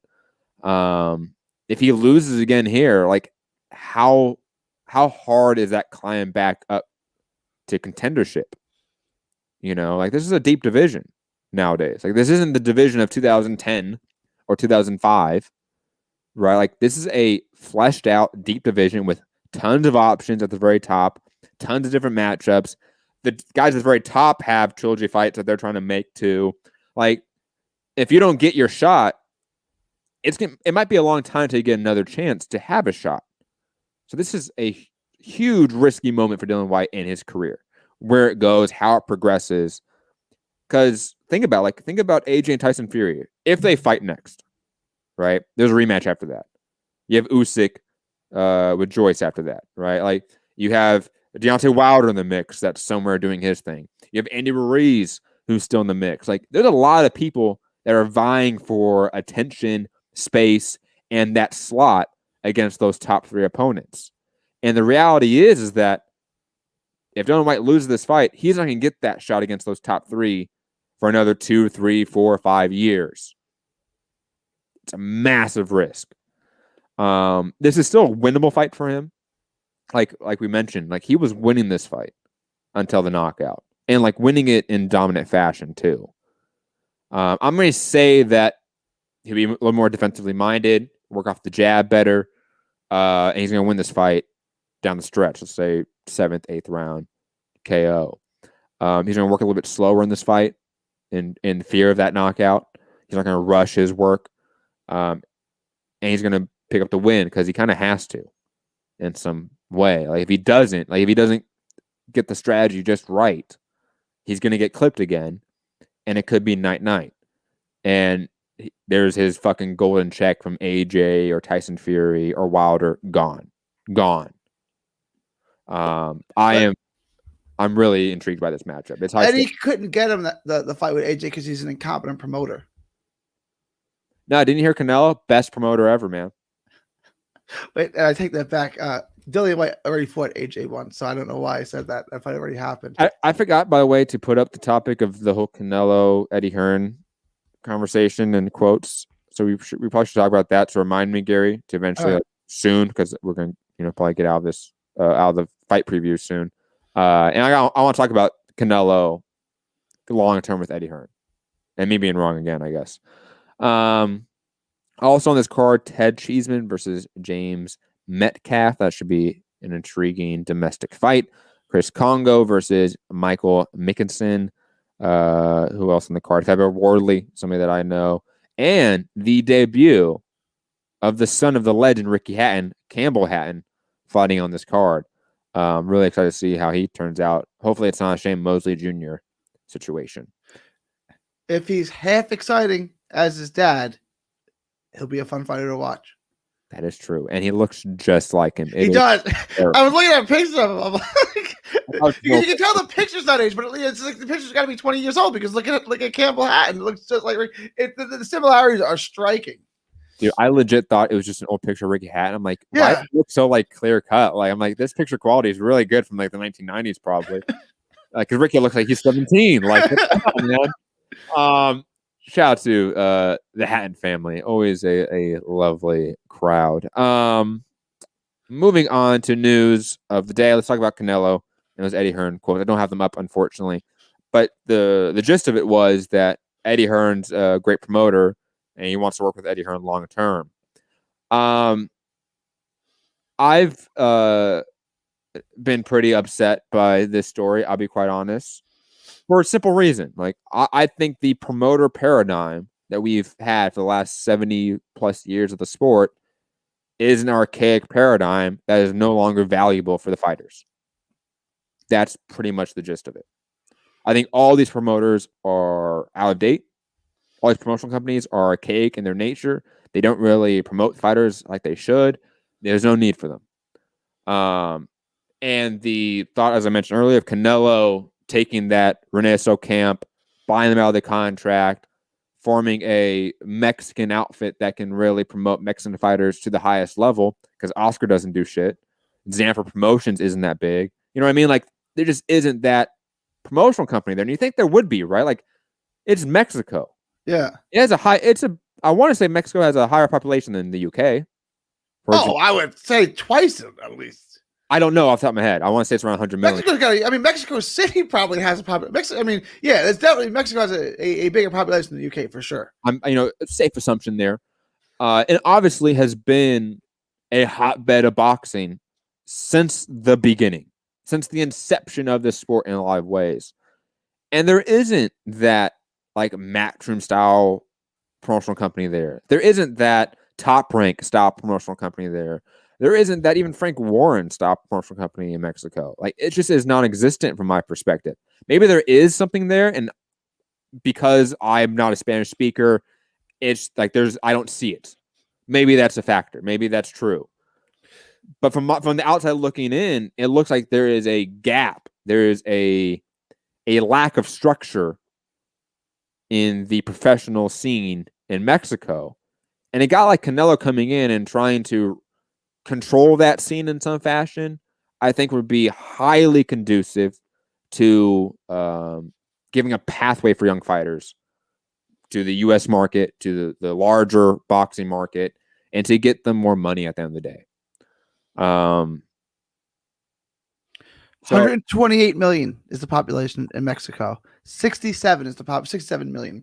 Yeah, is the population of UK. There's a lot of people. 128 million people. I think it's just a missed opportunity by Canelo Alvarez. Not only is he a great fighter and a Hall of Fame fighter, of course, but he could have made his mark in like the culture of the sport in a way that is far different than just being a fighter under a promotional company. Yeah. You know what I mean? And it's a little bit sad to see. I don't know. He says that for now. We'll see what 2, 3, 4 years looks like when he starts to get to the tail end. Because he's still in the middle of his prime of his career. He's 30, right? He's in the prime of his career right now. We'll see when his career starts. He said 7 more years. Which, okay, fine. 3 years from now, 4 years from now, when he's starting to see, okay, the end of my career is really in sight, we'll see if he changes his mind, right? Like, I think he definitely could. Because he has Canelo promotions. Like, it exists right now. Like, he made it, but it's in co-promotion with Eddie Hearn and Matchroom. Like, don't you want full ownership of your shit, Canelo? Like, you just went through this. Like, that's the part that just doesn't connect with me. Like, the DAZN thing, I get, because you're just making money. Like, that's what DAZN is. Yeah. The Golden Boy part was about ownership, was about control. And to me, it seems like you gave back control to an outside force. You gave the keys to your future to an outside force that's not really conducive to your career. It doesn't benefit you in any way, in my opinion. Like, Canelo doesn't need Eddie Hearn. No. Like, I know there's a lot of UK fans that, like, say Eddie Hearn's a great promoter, and he is a really good promoter. Like, I say this time and time again. I don't know how many times I need to say it for you guys to get off my back. Well, you're a PBC fanboy, so we're always going to. I understand that. Eddie Hearn, for one, is just younger than the significant average of boxing the other promoters. Big promoters, yeah. Like, all of them are age 70 up. He's in his 40s, I want to say. Barely 40. I think it's like 42, yeah. You know, like, that helps a lot. Okay? Like, we talk about, like, boxing catering to an older crowd and that being an issue. Eddie Hearn does not cater to an older crowd. He is a good promoter. He's a savvy promoter. I give him a lot of credit. But Canelo still does not need Eddie Hearn. Okay? Eddie Hearn and all his great promotional ability does not give Canelo more money just by his promotional ability. He does not give Canelo more exposure by his promotional ability. Does not give him more access to markets because of his promotional ability. That does not exist. It just doesn't. Canelo can do that on his own and have the sole ownership of it. Collect the lion's share of the revenue, if not the complete revenue, of course. But it just doesn't make sense to me. Yeah. If he wants to do it, if he wants to be, if he doesn't want to care about it, then that's his prerogative, man. It's not exactly like Oscar, but Canelo, Eddie needs Canelo way more than Canelo needs Eddie, right? Like, this is not like really a 50-50 relationship where both of you rely on each other. Like, Canelo, if he went on his own, like, my wife could live without me. Like, I would be a mess in one day if my wife left me, right? Like, and that's kind of the way that Oscar was. Like, Oscar's got nothing now. Like, Canelo didn't need you. You need it. Yeah, Oscar says he's still going to promote. He still plans on promoting Canelo again in the future. It's like, you don't get it, do you? You don't get it. That's for like the ex-boyfriend or girlfriend going, exactly. Like, no, I'll get back with them later on. It's okay. We're just going through a rough patch. Like, yeah, you're going through a rough patch. Yeah. They'll come back to you, honey. It's okay. It really is. Like, it's like, she's gone. It's the one that got away. Okay. It's not coming back. But yeah, Eddie doesn't need, Canelo doesn't need Eddie. Maybe he can negotiate a couple of extra dollars, a couple extra points from. I don't know, but like, yeah, You don't need a promoter to negotiate deals. Like, I see like Yuta in the chat saying like you need a deal maker. That's what fucking lawyers are for. Like, Eddie Hearn's not a lawyer. Like, he's not the one reviewing contracts at the end of the day. It's Canelo's fucking lawyer. Okay, is Eddie not a lawyer? I would assume he's not. I don't know. I think it's probably a U.S. thing where like a lot of promoters are lawyers. Yeah, I think that's a U.S. thing. I don't see it in the U.K. as much, to be quite honest. Maybe I'm wrong, but like I don't remember anyone saying like Barry Hearn has like a law degree in the U.K. or Frank Warren. I always hear more of like a criminal underlink between all those UK promoters, to be quite honest, than like a lawyering issue or path. Well, I don't know because I don't live there, but are lawsuits, like petty lawsuits, like is as common over there as it is here? Some variation of tort law is. I know, but it's suing everyone who you do business with. Is that common practice in the UK, like it is in the US? You know what I'm saying? Like, lawsuits in the US business. My food came out 5 minutes late, so I'm going to sue the owner of the delicatessen. It's like, go ahead, go through. You know what I'm saying? Like, I don't know. You know what I'm saying? So you kind of, when you're going through these contracts, everything has to be worded just right so it doesn't open up Pandora's box of lawsuits. I don't know if lawsuits are that prevalent I know obviously you have lawsuits in the UK. I'm not stupid. I'm saying, are they as prevalent? I don't hate lawyers, although do they have like, does every I have to be dotted, every T has to be crossed exactly like it does in the US, or you're gonna open yourself up to libel? I don't know, but I'm saying that's why there are so many lawyers involved in promotions and as sports agents, because the contracts, you have to have such a grasp on the legal system of what you can say, what you have to put in there, what you can't put in there. That it, you know what I'm saying? It's not just negotiating a deal anymore. Yeah. You in the chat, you have deal makers that negotiate, and then you have lawyers create the contract. Like, let's just like think this thing out, right? Let's imagine a boardroom meeting or an executive meeting, right? You have on one side Canelo's opponents and the parties that they're affiliated with, networks, promoters, all that stuff, right? And then you have Canelo on his side. If there's no Eddie, he has his manager, his lawyer, and his trainer, most likely. Okay? That's all you need to negotiate. That's all you need to make deals. Okay? Like, there's no need to have a promoter, because that's not his job. A promoter's job is to promote the fight and promote the fighter to make them more money, to get more exposure. That's it. Okay? Can Eddie do that? Can Eddie get more exposure for Canelo in markets that he is in? No. So if he can, it's so marginal, right? Like, can he make him a bigger star in Wales? I don't know. The bottom line, what does that do for him? If he can bring him new fans, it's like less than 1%. You know what I'm saying? It's like I don't know. Because think about like all like the Matchroom fans. Like, are they now gonna like buy every Canelo event or watch every Canelo event? I mean, no. Like, if they did before, they're gonna do it now. If they didn't before, then they're not gonna do it now. Like, I'm sorry. Like, the Eddie Hearns sycophants just never make sense to me. Because like the belief that this one person is so important to the industry is just a lie. Okay. And name any fight Eddie's been attached to, he is not the most important person in that fight or in that event. Okay. It's the fighters. Okay. They are the center of how this business works. Okay. Stop the idolization of fucking promoters. Please. I don't know how many decades we as fans need to go through and watch promoters fuck over fighters for us to stop worshiping them. It would never make sense to me. I don't understand rooting for a promoter either. Like, I just don't get it. Like, it seems weird to me. Like, you can think, okay, this promoter's good, this promoter's not as good. But like, I like fighters who fight for this promoter. It just seems weird to me. It seems backwards to me. I don't know. Yeah, it is. Anyways. I took care of that noise. Did you notice that? Well, I haven't noticed it, Gary. Yeah. Well, you haven't noticed it, right? I just when I went out of town, I just shut everything off and rebooted it, and we're all good. That's so funny, man. Dude, I'm terrified of like my kid getting like a little bit taller and like really getting into shit. But you know what it was? You can't even reach it. You know the thing, like you stand on, the kids stand on, like to wash their hands, like by the sink. He pushed that over to it. Dude, kids are fucking geniuses, man. They are so smart. It is terrifying. Anyways, moving on. Speaking of Canelo Saunders sold 20,000 tickets day one of pre-sale.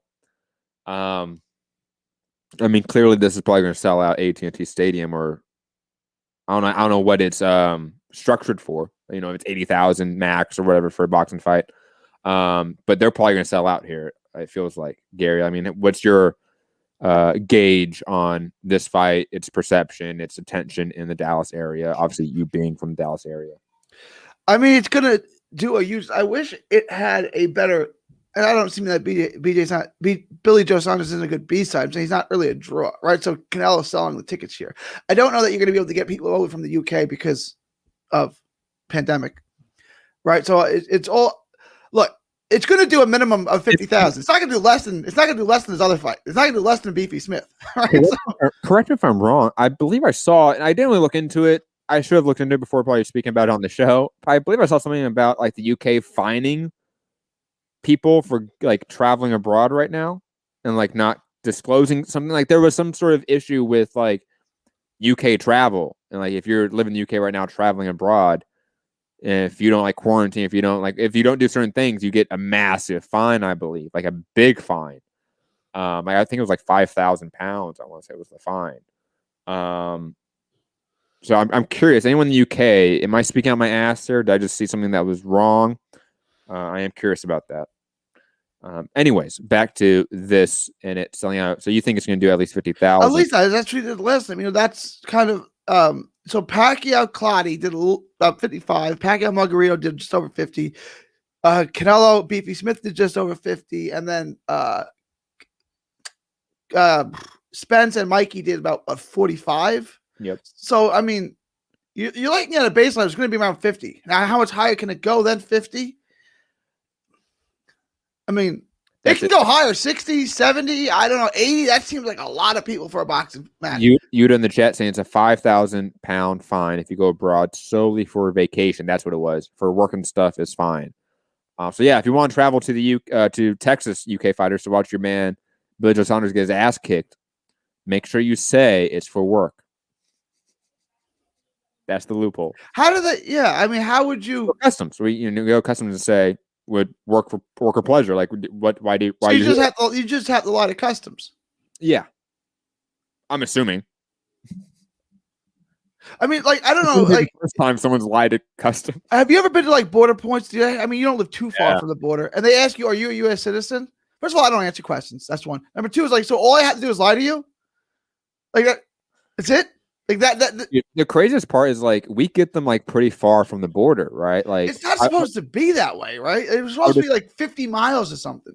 And it's farther than that, like significantly farther than that. I remember I was in like Carlsbad, which is like a surfing spot, like a surfing beach between here and San Diego, and I was driving home, and there was a border patrol stop, and like we're like 2.5 hours, 3 hours from the border, probably. Like we're at least 100+ miles, if not 200 miles away from this fucking border. Yeah. Shout out to the Border Patrol being fucking Gestapo motherfuckers. Awful people. Because they had the same thing in the Laredo airport, and I got through, right? And then they're like, "Are you a U.S. citizen?" It's like, I don't answer questions. Right. And then like they're gonna take me aside, and I call my officer, "Can you just not do this? Can you just get home?" I was like, all right. All right. For you, baby. I'll do it. But like don't worry about me. I'm good. Like don't worry about it. Like I don't answer questions. Like the questions that they ask you, like the police officers ask you, are ridiculous, right? Like go up to a cop, like, can I search you? Can I pat you down for weapons? What have you been doing today? It's like, what? No, like you don't ask people those kind of questions that you don't know. Like, what have I been doing today? None of your business. It is so fun to flip it on a cop, though. Like when you see a cop harassing someone, please, if you're out there listening, go up to them and start harassing the cop. And ask them the same questions. Like, what are you doing here? Like Darius said, like ask them the cop questions. And it's so funny to see them like kind of like be confused and like go like, this is not okay. Like you can't do this. Like I can do this, but you can't. It's hilarious. There was a guy that went down to a police station in Arlington. I don't know if you have these in California. You have these like drug drop boxes. Like if you have prescription drugs or illegal drugs, you just drop them off, no questions asked. He goes down there and records it, and he's like, "Is this the drug box? The people drop off drugs here?" He's like, "Yeah." And he opens up, the drug box is empty. Have you guys been doing the drugs? Because you said someone dropped off the drugs, and there's nothing in here. Cop's like, no, man. No, you haven't been here. Like fucking Super Troopers, man. Oh, it's so good. It's so hilarious. The drugs here because there's nothing in the box. You said people drop drugs off. There's nothing in the box. No, MC Treasure's right, of course. Disclaimer: don't let Matt get you smoked. This only works out well for lighter skin folks. That's absolutely true. Yes, if you are a very dark skinned person, you should not be talking back to cops because traditionally, historically speaking, they react far more violently to you than someone like Gary or someone like me, even. So yes. there's definitely that talk, absolutely. But always fuck the police. Never forget that shit. Go fuck with them. This is why I think it's important to have like some white allies, because those fucking white allies, they don't get fucked with the cops as much. I can speak from experience. Yeah. I can go up to the cop line and start yelling at cops at a protest and not get beat the fuck down. But I've seen buddies do that, and they're a different complexion than me, and cops react very differently. Okay? It's very important to have that solidarity. That's all I'm going to say about that. But Gary, I know you wanted to. Just don't answer that question. Just if you can shrink that, make sure everything is recorded, and don't trust their body cams because their body cams disappear. We can't find it, right?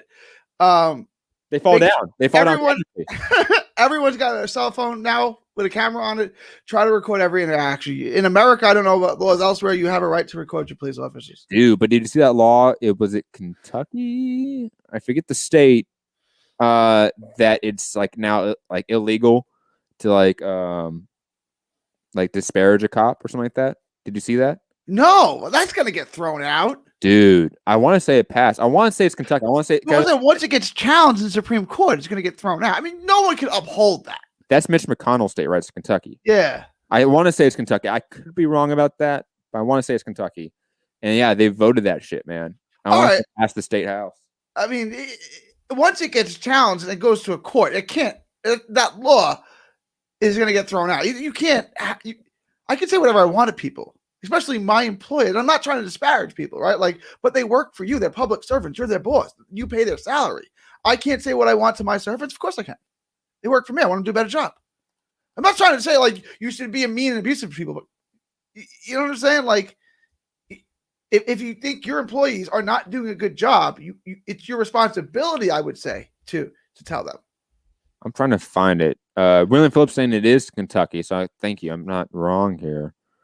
I'm trying to find it now. I'll find it. Probably send it to you, Gary. Because I remember reading that. I'm like, this is insanity, man. Like, pisses me off. Anyways. But who else can you not insult the guys when you hit a pothole? You can't insult the guys that the street workers. I mean, why are they above the law? I don't. You know what I'm saying? Like, dude, qualified immunity, man. It's all gotta go. It's all gotta go. It's a risky job. Okay, it's not, but let's pretend that it is. You agreed to take it. Okay, I didn't agree to fight Deontay Wilder because it's I don't want to get punched in the face by Deontay Wilder, so I won't get the $20 million to fight him. You know what I'm saying? You took the job. There are risks. It's not really right. Like it's not as risky as being the guy that cleans the windows on the 100th floor. That job, or a welder, underwater welder, or a fisherman. Those jobs are a lot riskier, statistically speaking, right? Yeah, they are. You took the job, okay? It comes with a certain element of risk. You accepted that. So what you do should be on you. That book that you gave me was good on the Angela Davis book was on the beginning of like qualified. Yeah, dude, that Angela Davis book. If you want to know about the history of prisons, that book is fantastic. It's only like 100 pages too. Really good. I have it right here. Boom. Our Prison's Obsolete. Highly recommend. Again, like it's super, super short, man. Like it's a quick read, dude. It flows very fast. It's loaded. It's loaded with facts and statistics. It's really, really well researched. I mean, it's really well researched. Yeah. Even if you don't believe in you'll be blown away, especially with the women's prisons, right? Like the women's prisons, because I always think women's prisons are like places where people sit down, read poetry, and talk about their feelings, and you read what actually happens. Dude, yeah. Whoa. Yeah. And the explosion of women's prisons is another thing. Like how fast we went from like 1 to like 9 to like 18. All in the interim, violent crime was cut in half in that period. Well, that doesn't make any sense. Look, yeah. Crazy book. Highly recommend it. Absolutely. Anyways, moving on from that, back to boxing, I guess. Jamal Charlo. I mean, David Benavidez was calling out Jamal Charlo, I want to say last week, right? Or the week before, right whenever he had his fight. I think mainly because he realized Caleb Plant's most likely fighting Canelo next. Like, he's the odd man out. Jamal Charlo is a big name. Like, that's a big in-house fight. And Jamal Charlo has called him out. Now, I'm not really going to think that this fight happens next. Jamal Charlo just had a really tough fight with Derevchenko. He's probably taking a tune-up now, if I had to guess. But if they are making it a pay-per-view, like his next fight, this would be, in my opinion, air quotes, pay-per-view worthy, because it is a super intriguing, high-caliber fight that could go either way and has like divisional relevance in 2 divisions. The winner of this fight most likely is going to fight Canelo next, if I had to guess. It would be really drastic and dramatic to see what happens after this fight. Gary, your thoughts? I know you mentioned that you thought Jamal Charlo is fighting some other people. You make some mention. Those are the names that were mentioned for his fight in Houston. But I guess if they can make this fight, those fights, that's what nothing's official. They kind of like those are the names that have been mentioned. It was Eubank Jr. still and Montel Jackson. Yeah. Yeah. No. The guy that just beat James Kirkland. I can't remember his name. Fernando Montiel. Yeah. No, Fernando Montiel was the guy that Montiel is the last name. What's the first name? The guy that just beat James Kirkland. I'm not up on James Kirkland's resume. James Kirkland's last fight, he got knocked out in the first round. Remember, everyone said he looks like he should retire. I didn't watch James Kirkland's last fight. I promise you did, because we talked about it. I said I think he can still fight. Everyone's like, "Oh no, you're crazy." Rob. Well, Rob's not awake right now. Rob. Montiel's the last name. What is the first name? Well, go on Box Rec. I'll do it. Wait, who did he fight? James Kirkland. James Kirkland. James Kirkland. Juan Matthias Montiel. Yeah, Juan Matthias Montiel. Those are the 2 names. Again, not great. I mean, decent fight. One guy just knocked out James Kirkland, but everyone says Kirkland shot, and who got knocked out by Jaime Munguia in 2 rounds. He did in 5 years ago, right? And it was like his 8th fight, but he did get knocked out by 4 years. But yeah. How many years ago was it? 4. 4 years ago. 4 years ago. Yeah, we're not going to give Laura crap, Mauricio Laura crap for losing early in his career. Let's, But this isn't really that early. I guess not. I mean, where was that in the mix, right? It was early in Munguia's career. I guess it wasn't early. Yeah, that's true. Fuck. Where did he fight this guy? 2017. It was before he fought anyone of note. I'll give him that. It was early in Munguia's career. Sneezy Foster in the chat is saying that Charlo doesn't want the fight. He has backtracked. I haven't seen a backtrack. Let me know where I can find that. He said that he was fighting at he's going to stay at 160, but that came, if I'm wrong, correct me, but I believe that came out first. And then he said this later. So I don't know the timing of it, but he did say he was staying at 160. But then after that, I think he came out and, because I know what he's talking about. He said he's staying at 160, but now it seems like he'll take this fight at 68. I just want good fights, man. I just want good fights, and this would be a good fight. I'll say that. It would definitely be I would take this fight over an Andrade fight. I'll be honest. Yeah, I mean, if he's not getting Canelo next, obviously, right? If Triple G is not going to fight him, I think this is the next biggest fight he can get.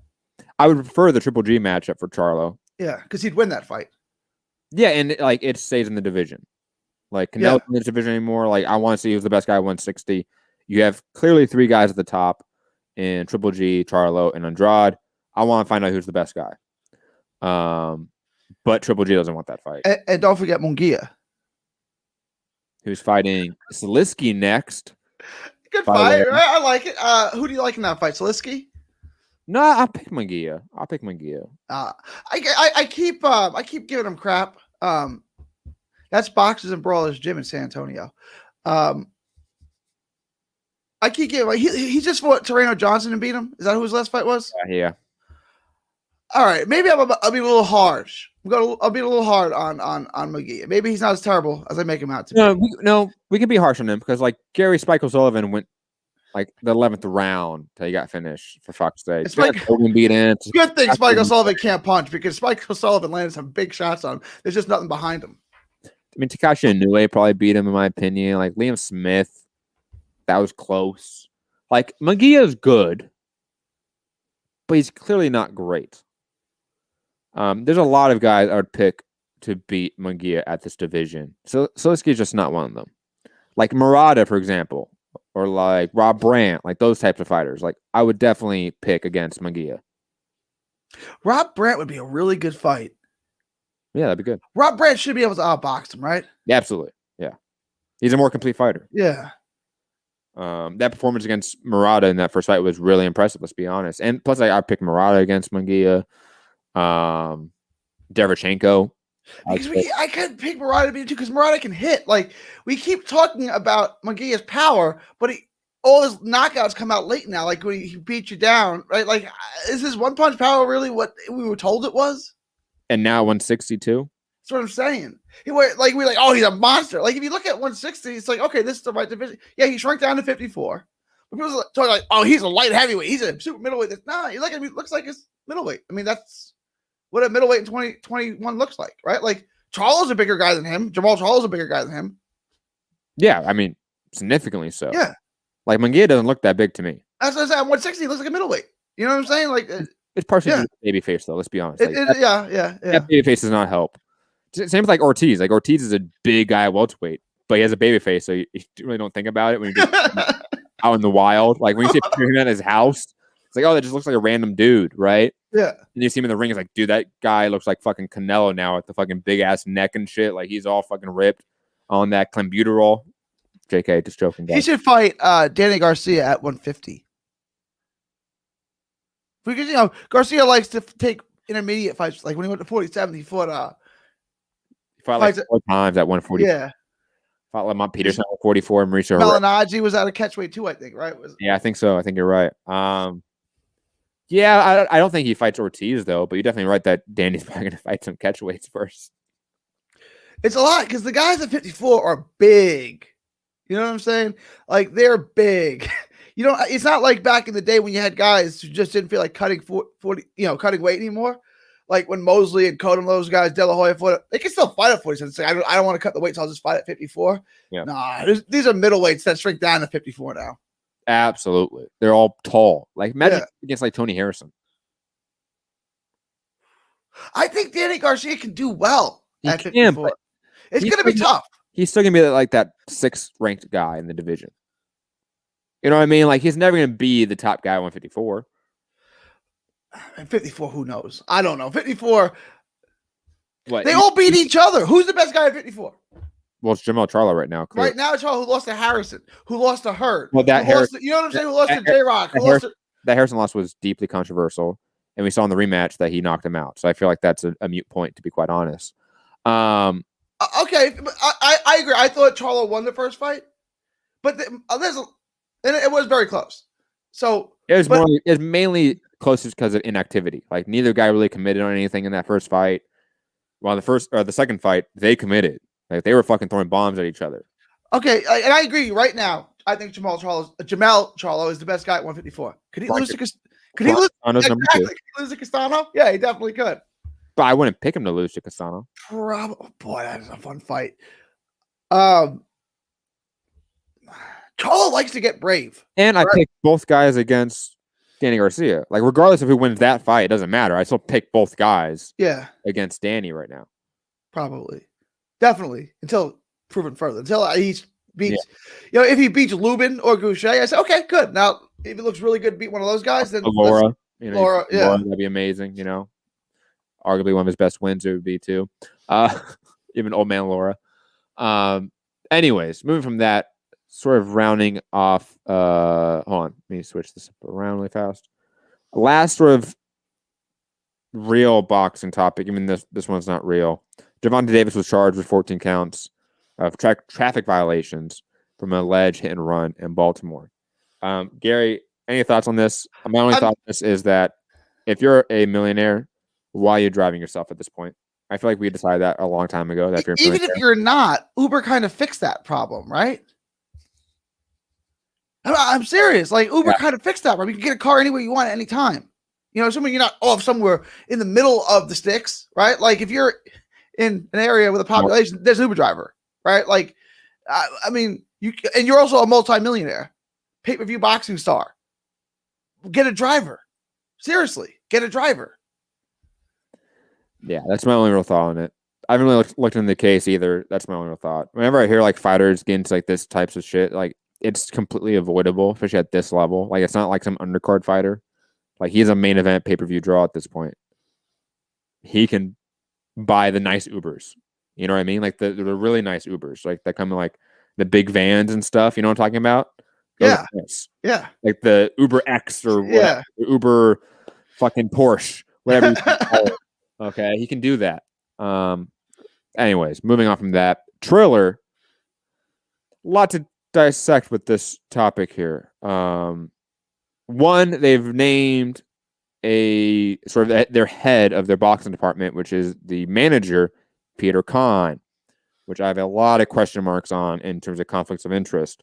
Also, Mike Tyson has said that he will never fight on Triller again for some reason. We don't know why. Triller has come back and said, we have first right to refusal on any fight for Mike Tyson next. Team Holyfield has said Mike Tyson has rejected a $25 million guarantee for the trilogy fight, assumingly on the Triller app. And just speaking of Mike Tyson as well, the biopic is now a limited series, and Martin Scorsese will be an executive producer. Jamie Foxx is still attached, and Antonio Fuqua, I believe, is still the director of the limited series. I could be wrong on that director. Gary, thoughts on Mike Tyson and Triller? First, I'm into this little documentary series on Mike Tyson. That's going to be good. He's such an intriguing guy. If you haven't yet, watch his I think it's HBO special. Yeah. Undisputed Truth. I forget the name of it. It's basically, if you haven't seen it yet, I assuming you have. It's Mike Tyson like doing like stand up, but basically just telling his life story, and it is riveting. It is deeply depressing at times. Like it was amazing. I highly recommend it, and especially like it was start. I think he did it right as he really had his comeback wave. You know, like he was finally getting back in shape a little bit. Getting off any sort of substance abuse. Like he was clearly like on the right track, and it just showed. It really good special. I really recommend it. I think it's an HBO special. If they're offering him $25 million to fight Holyfield, he'll take the money. I mean, he may want to go somewhere else, and he may not want that. But I mean, $25 million. That's what he made for the second Holyfield fight. If I'm wrong, it was 25 or 30. Either way, I'm like, he's not going to turn that down. I mean, seriously, man, $25 million. He does that for two old men to fight. You know what I'm saying? Like, he's not turning it down. Your thoughts on the Triller acquisition of Peter Kahn and the potential conflicts of interest? Peter Kahn's obviously the manager of someone like Teofimo Lopez, who's now going to be fighting on Triller. Like, do we see? Was this like a mastermind move by Peter Kahn in some degree? Like, what is this? And are there any legal issues that people should be aware of? It shows me that Triller is really, really.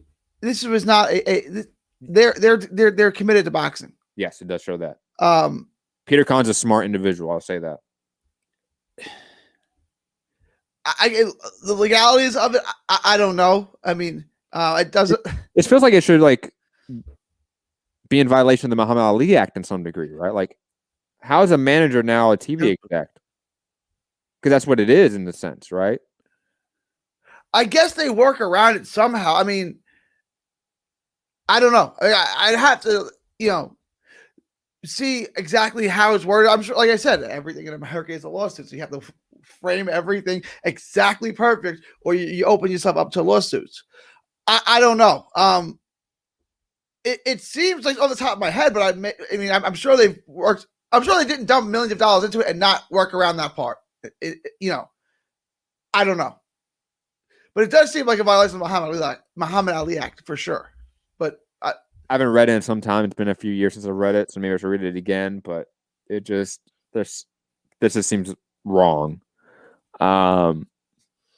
Anyways, I am excited for the Mike Tyson limited series. Jamie Foxx is like the perfect person to play Mike Tyson, in my opinion. Like, I cannot wait for that. Jamie Foxx is one of my favorite actors of all time. Favorite entertainers of all time. Like, that guy can do anything and everything. You know where he's from? Is he from Texas? Yes, sir. Where from? Terrell. Where's that? It's nowhere. It's maybe an hour from Dallas, but like it's a little town now, but there's not much there. Okay. It's like, no, I mean, you've never heard of Terrell, Texas, right? You never will either. Like, it's like one of those places. Dude, it's so funny. You're like, where's he from, Matt? Texas. Where in Texas? Oh, nowhere. Shout out to that. Anyways, ladies and gentlemen, that's gonna be it for today's show. Gary, any final thoughts as we head out of here? Boy, it's March 24th, 2021. Ivan Calderon's still not in the Boxing Hall of Fame. That needs to change. Texas is not a country. That needs to change. Find me all on social media, 3D Boxing blog. From Texas to the world, thank you, and God bless.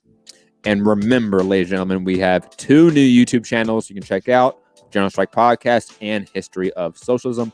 All content that we make, whether it's MCR, here on this show, Mixed Combat Radio, General Strike Podcast, History of Socialism, all content gets posted on our Trending Now Network YouTube page. So if you always want to find stuff, if you ever want to find any of those shows, you miss something, go to that YouTube page. All links can be found on this YouTube page as well in the description or at our homepage. What else? General Strike Podcast. I believe I'm going to do an episode tomorrow. I'm going to try to do an episode tomorrow. If not, I'm going to do one Saturday. But I will keep you guys posted on that. History of Socialism. I got to get through this entire stack of books here before I do the next episode. I have read half. So halfway done with the research here. Then I got to write the script, produce the episode, all of that fun stuff. So late spring, summertime, whenever it comes out. So much goddamn research. And I keep just buying books, Gary. Like, I keep getting more like books to do research. I need to stop. Like, I think I've done that. I think I've now decided this is it. I'm not going to get any more, primary sources. Like, this is all I'm going to read, and the documentary would be enough.